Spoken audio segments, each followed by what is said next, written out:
Hello and welcome to Thursday. Now, the voice sounds a bit all over the place because I've been kind of practicing something for the past few hours, and that would be diaphragm control. So, I want to at least get better at using my diaphragm to communicate, right? So, normally when you talk, you can feel stuff happening in your throat. And, what makes singers great is that they sing with their diaphragm, which is down below.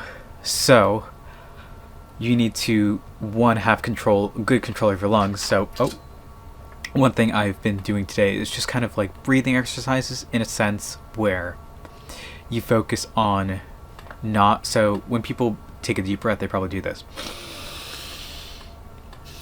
Or something like that, right? When you want to take a deep breath, you should not be moving your shoulders pretty much at all, right? What you should be doing is feeling, because you're only using the top of your lungs in that case.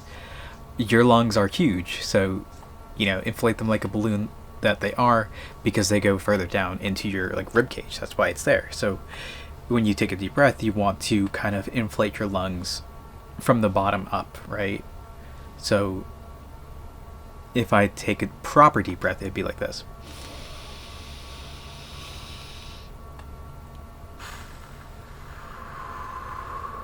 And sure, my shoulders move a little bit, but you can feel your stomach kind of moving outwards. You can feel kind of your back moving just a tiny, tiny bit. And that's working your diaphragm. That's working your lungs. That's stretching them out. That's allowing you to take deeper, fuller breaths. And it's a great way to kind of work your lungs, because typically you're working your lungs improperly, right? Your breathing is something that you do by instinct, right? You don't think about it, unless right now you're thinking about it, because that's why I'm talking about it, right? You're aware of your blinking, you're aware of your breathing. Have fun with that. But when you're working with your lungs, you want to stretch them out. You want to have the ability to hold more air in your lungs, and the only way you can do that is by doing breathing exercises, and that will help change the way you speak, help the way you just breathe. And I think that's a very important thing to do, because you're working that muscle. It's just like any other part of the body that you're working out, right? You can do your arms, your legs, your whatever part of your body, but doing your lungs, which is arguably more important than any other aspect of your body, right? It keeps you alive. You need oxygen to breathe, and the only way you can get oxygen is through your lungs.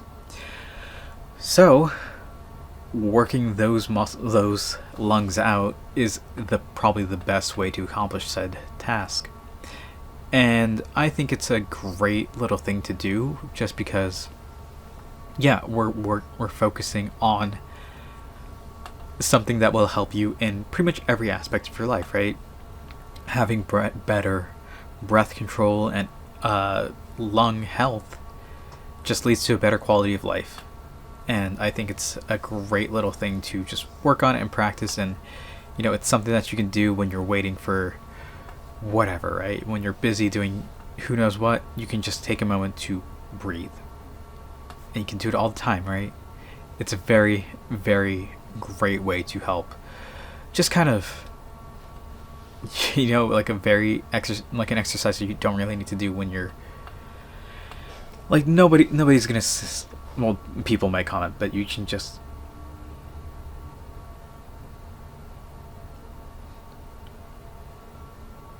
rather silently, right? I didn't have my microphone muted there. It was just me working my lungs. And sure, people might notice, but who cares, right? You're doing breathing exercises. This is about you.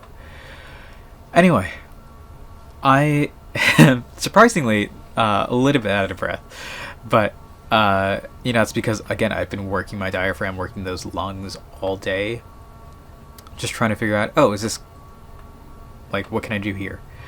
And I think it's a really cool way to just kind of improve your breath control. So I think that's what we're gonna call it here for today. I am, again, very much out of breath, so that's about it.